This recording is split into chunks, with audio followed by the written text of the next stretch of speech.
how did this idea come? Because um, it was in the middle of the lockdown.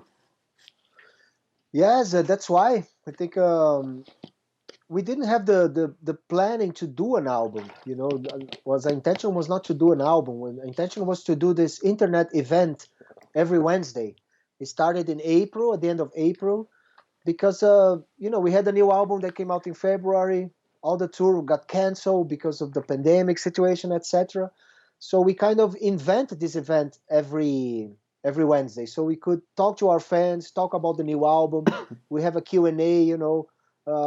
We perform Sepultura's music in this new format of everyone at their own houses and stuff. And every Wednesday we start doing that. First, only us, the band, and then we start inviting friends for the Q&A or to jam with us. And we not only talked about Sepultura or music, we talk about the environment, we talk about depression and sports and food and many topics. It was very open. And it was made for us to keep the band alive and work together, because we were not touring, we didn't have the tour bus or the backstage to talk to each other, to create ideas, and to do stuff together as a band. So Sepulquarta kept the band alive together, working every Wednesday to do this new event every Wednesday. And at the end, we saw we had an amazing material, a lot of great songs that really represents the whole career of Sepultura, with amazing people involved, amazing musicians, amazing guys that we know, and girls, and all of them together with us making Sepultura's music. So we decided to remix everything, to remaster and put on an album. But that came later. Initially we just wanted to do this event on Wednesday so we could keep in touch with the fans and stuff. Yeah. Is there one of the featurings which is more special for you, especially just for you? I think they're all special. It's great that we have bands that influence Sepultura, and bands that were influenced by Sepultura. Younger and older. But I guess that to have a Motorhead there with us. Phil Campbell playing Orgasmatron, his first album with Motorhead, and Sepultura have also a really strong attachment to that song because of our version. I play Motorhead. With Motorhead many times. Lemmy jam Orgasmatron with us a few times. And so it was very special to have not a Sepultura song, which is very Sepultura, which is Orgasmatron, and with Phil Campbell together with us, so it was very unique, very special, and it was a great way to close the album. That's why it's the last song, and it's really historical, very, very a privilege, very important to all of us. Yeah, and I guess this was a way to survive to the pandemic on that time where Definitely. there was tough times for everybody. But now, how are you dealing with the pandemic in Brazil? Well, the same way, I guess. Things are getting better very slowly, because we have the worst government in the history of Brazil that didn't do anything last year, didn't have a national plan, it didn't buy vaccines, it didn't do anything. Quite the contrary. He was really on the way, denying everything and etc. So it started slowly this year, and I was vaccinated with the first shot like a few weeks ago, and slowly things are start moving.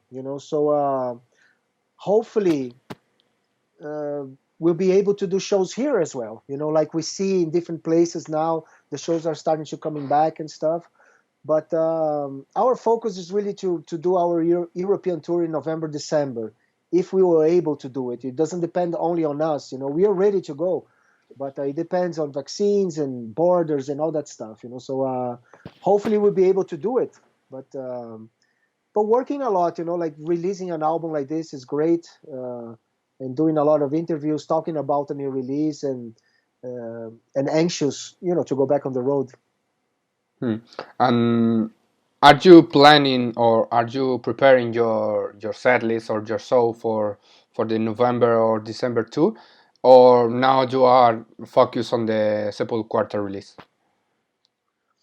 No, I mean, in March last year when we were ready to go on tour, we have everything ready. So the show was ready. We rehearse, we practice. 2 days before we're supposed to go on tour, everything stopped, so we had to cancel everything and stuff. So we have everything done basically. We just have to reassemble and practice again and put everything in place. But it can be done very quickly, actually. Of course, we are focused on the release now, August 13th, but also working towards the realization of the tour, with the booking agent and following the news and see what our possibilities are. But hopefully it will happen. Let's see. Yeah, fingers crossed.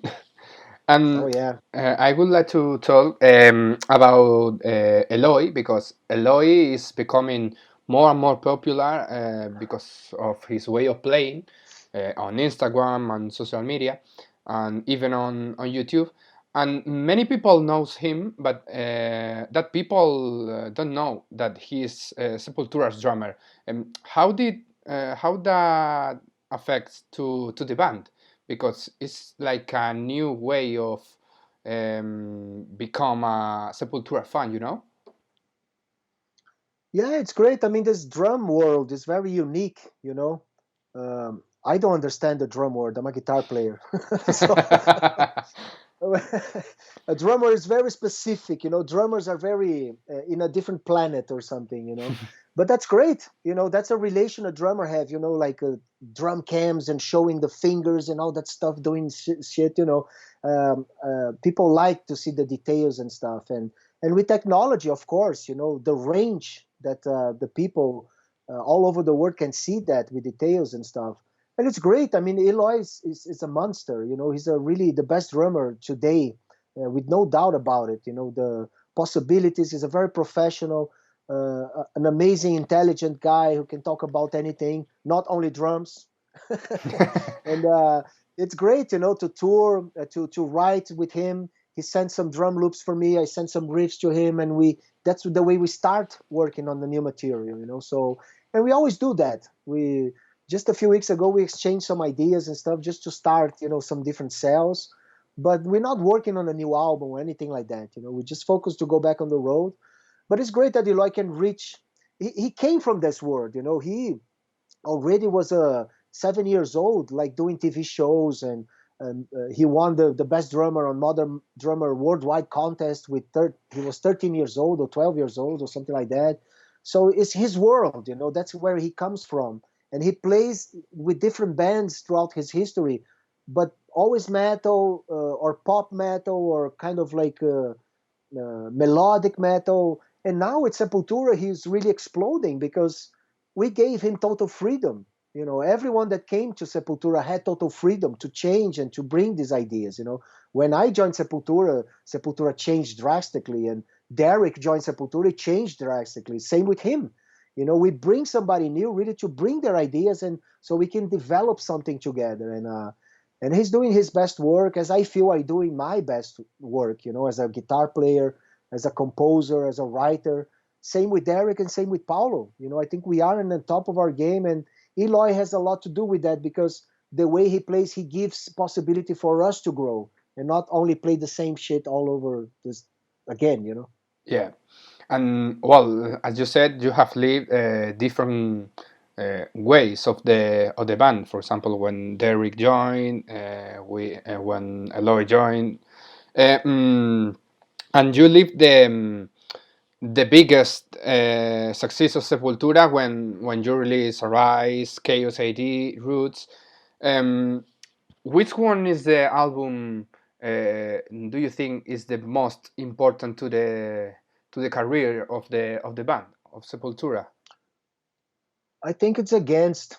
Against is an album that kept the band together, alive, you know. And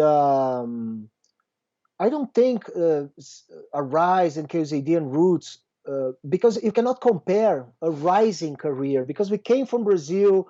We went in a ladder, You cannot compare to the rest of our career.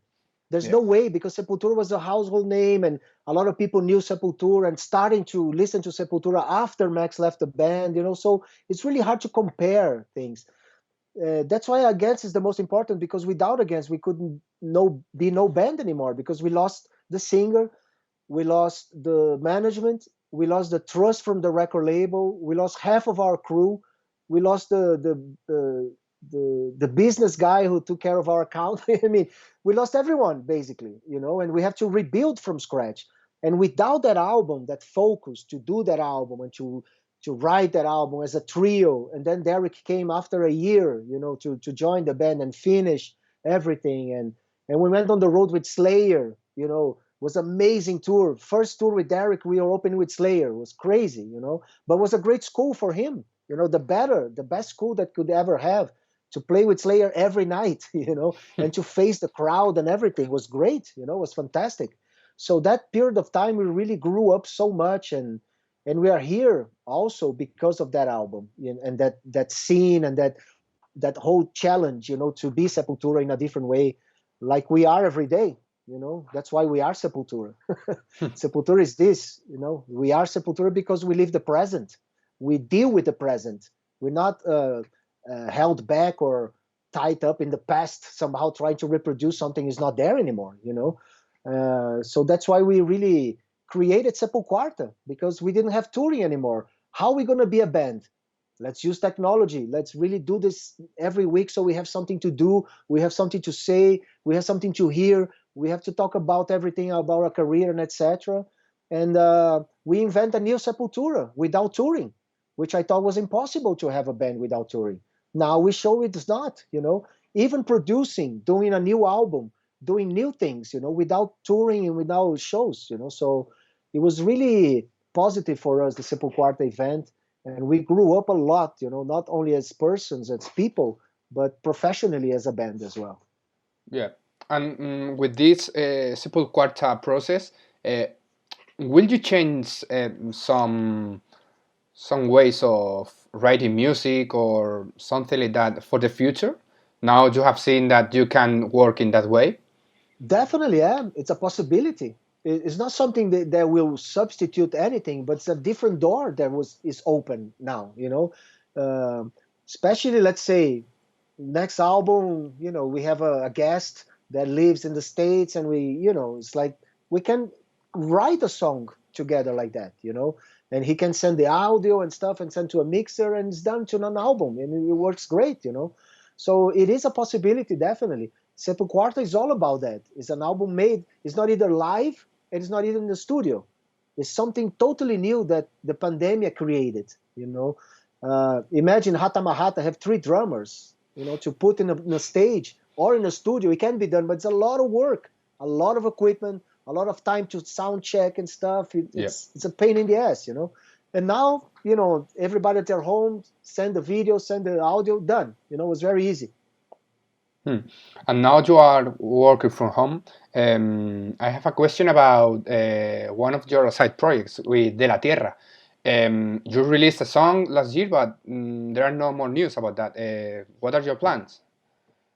Well, as soon as we can travel, we're going to do an album. We're supposed to record in May last year. That's why we put out a song on the pandemic. It's a new song done in a different way that we're supposed to do on the album. We're supposed to record in May, and then we're supposed to record in August, and then we're supposed to record in March, and now we're supposed to record in October. So if everything goes right, if I can travel, to Miami, where we're gonna record and everything, we're gonna do the album in October. We have a demo ready. We have 11 to 12 songs ready. Fantastic. I'm really excited about this new album. It's really heavy. The first album with Harold Hopkins on the bass. You can feel he's more metal, compared to Sr. Flavio.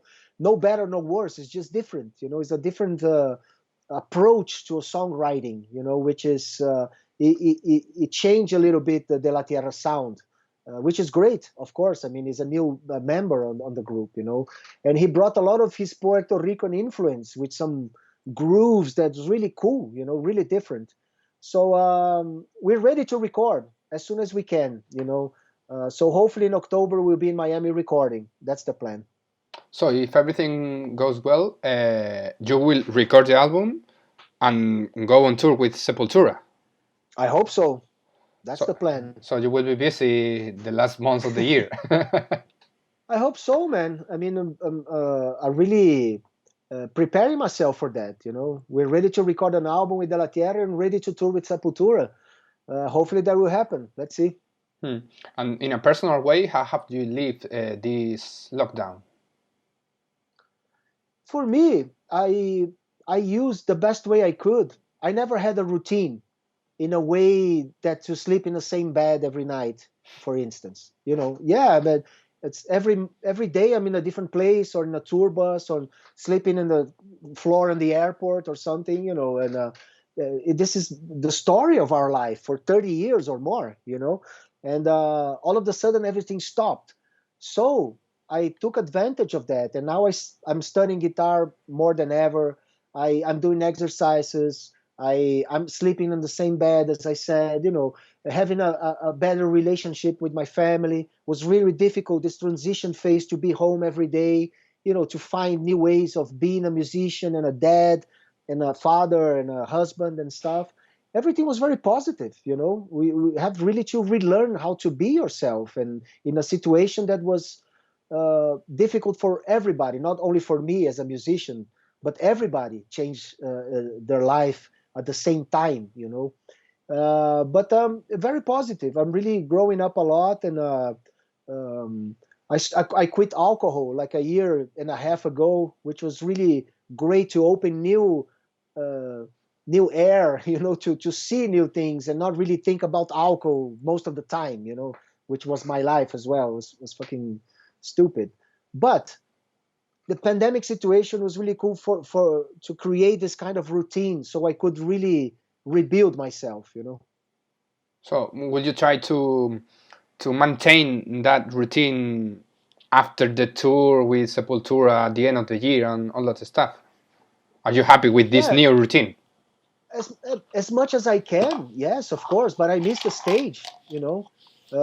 It's not because I have this routine now that I'm really feel good about that I don't want to back on the stage. Yes, for the contrary, I'm going to be much prepared for the road, much better fit. I'm doing more exercises than ever and etc. Living a healthier life and eating better and stuff like that. So I I believe that I feel better now to face the road than before, basically. Yeah, and you said you have been studying your guitar with your guitars, and I've seen you have at your back a lot of guitar cases. I would like to talk with you too about your guitars because when I've seen you playing, I remember a Jackson, but I want you to tell me how many guitars and how are them, and which one is your favorite, and all that you Oh, I can still I, tell. I still have my guitars from the beginning, especially my Charvel with the stickers and the Jackson. They're here actually, right behind me. But I keep it here at my house, at the studio, and I don't bring them on the road just for the to record the album. The Charvel has been on every Sepultura album since Beneath the Remains, and also the Jackson since Chaos AD. So they are very important guitars historically and sound-wise for Sepultura as well, because somehow there's a piece of the sound of Sepultura that is always there on those instruments. But I have many guitars. I work with so many different companies. Of course, I'm still with Jackson and Charvel, Fender. I work with ESP in the past with Fernandez guitar. So I have many instruments from that brands because of the time period I worked with them. And also I bought some signature guitars, that I like BB, the Buddy Guy, Stevie Ray Vaughan. I have Tony Iommi, Van Halen. All those signatures guitars. They are so beautiful, and it's nice because of the idols, my idols. Especially the old Randy Rhoads guitars. The white one and that black and gold one. I have those two, which I used to record Roots, by the way. That Jackson guitar and many acoustic guitars as well, like classical guitars. I just bought a 7-string guitar, a classical, which is very traditional Brazilian way of playing, which is great. I'm studying a lot that new. The extra guitar really makes a confusion at the time you go there, but now I'm getting in place because I'm studying the new stuff. So and many other instruments, like, you know, an instrument that I bought in India, the other one in Cuba, um, like sitar guitars and weird instruments like that that somehow sometimes I use on here and there for albums and soundtracks. So we could say, obviously, you're a great guitar player, but you are also a guitar fan and a music fan because you have more instruments and you have a lot of signature guitars. Yeah, as much as I can with the musicians I admire and the iconic guitars that I always saw on videos and photos, live and stuff. It's cool to have. And my son as well plays guitar, Johan. He's 24 years old, and he has a few guitars as well of his own. Like, he has his own band. He plays piano. He plays a classical. He's a monster as well. Like, this generation is scary, man. It's I'm getting too old too quick. No, not But so it's great old. because I learn a lot with him as well. He's an amazing musician. He studied music properly, like theory and harmony and all that stuff. So it's great to talk to him about music. It's amazing. It's really, I learn a lot with him. And yes, but I'm not a collector of guitars. The signatures, I have a few, but all the rest is just the companies I work with and the guitars I use throughout the years. And then I kept. But I don't even have room to have a collection. I would need a whole new room to do that. And which one is your favorite for you? Because you have talked a lot about the Charvel, but Yeah. which one is it the Charvel or is another one? Chavo is great, man. That guitar is amazing. She can keep on the guitar case for a year. I open, she's still in tune. It's amazing guitar and fantastic sound. She's always there for me, you know.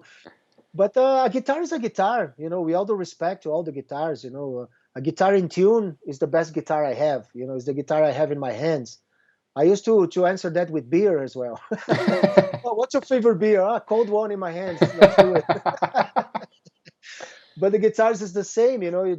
It's great that you don't get used to play with only one type of instrument, because you don't expand your possibilities. Once you have a different guitar, a different position, you readapt, especially in the studio, because the studio, you hear every defect or every mistake. So you really have to play right, and you really have to improve and really have to practice and play as perfect as possible. And once you have different instruments, you learn how to deal with different situations, better. So you're not only accustomed to one certain type of instrument. I know drummers are a little more picky on that, because it's a very more specific, a place of putting things and stuff. It's very difficult for a drummer to play in a different drums and stuff. For a guitar player, it's difficult, but it's not as difficult. I think it's great that you find ways to adapt yourself and really um, make that work. Well, for drummers, it depends of the situation. I mean, you can see here my drums, and Yeah, when I've been on tour, sometimes I found some drum kits which are, I don't know if I can call improvise totally, yeah. drum kit, and I have to deal with it. So that's the Sure, point. yeah. And well, the last thing, the last point about the interview, I would like to know which are your five favorite albums all time and why. Wow, always difficult question, and this list always changes. But I mean, I'll put the classics. Black Sabbath, the first one, the creators of heavy metal. Without them, we wouldn't be here. Yep. A Night at the Opera from Queen, because I think it's a masterpiece. It's the first vinyl that I ever bought. When I was very young, I was lucky to buy that album because I like the cover. And You just bought the album because of the cover. yeah, because my father used to buy a lot of country music, that the stuff that he liked during those days, and I always were looking to the rock and roll shit. I already knew about Queen and Kiss and stuff a little bit, but I didn't know that album, so I really liked that logo and stuff, and I bought that album, and it's a masterpiece to today. I mean, Bohemian Rhapsody, all the four members writing songs and stuff, it's amazing. Hmm. I think British Steel from Judas Priest, which I think is a revolution in metal. so simple but yet so perfect. It's an amazing album. That the first riff I learned by myself on the guitar was out of that album. Like Grinder and Breaking the Law. Those songs that really motivated me to keep going. you Yeah. know, and No Sleep Till Hammersmith, Motorhead. Probably one of the albums I listened most on my life. I really love that feeling, the Hammersmith Odeon and the people screaming. That sound, and so raw, so beautiful. And then we played Hammersmith with Motorhead, with the headline Hammersmith and stuff. So it was very special, very emotional, attachment to that. And Master of Puppets, which is another masterpiece. Great Cliff Burton, amazing composition, and all of them, basic. I think it's the best Metallica album, and also a revolution, for the scene as well. Yeah. And well, just before the end of the interview, as you play with the guys of De La Tierra, which speak Spanish, how is your Spanish? Do you know something? Can Bien, you? hablamos bien. ¿Por qué no hablamos español? Podíamos haber hecho toda la entrevista en español. Podríamos hacer hecho en portuñol. No hablo español, pero portuñol sí. Hubiera estado bien. Pues bueno, me voy a despedir en español, Andreas. Muchas gracias por este tiempo. Espero verte en España cuando vengáis en la gira. Que era con Sacred Rights, ¿puede ser? Sacred Reich, sí. Y noviembre, diciembre estamos trabajando duro ahí para hacer, pero todavía no está garantizado, ¿no? No depende de nosotros, pero estamos trabajando para tener la posibilidad de volver al escenario lo más pronto posible, ¿no? Perfecto, pues nada, me alegro mucho de hablar contigo y espero verte en los conciertos que hagáis en España, que verás como ya Sí, lo mismo acá, por fin sí se puede. por supuesto. Cuídense, gracias a todos, muchas gracias por todo ahí, por el apoyo a Sepultura por todos los años y nos vemos pronto, así espero. Gracias. Perfecto, un abrazo, hasta luego. Abrazo, chao.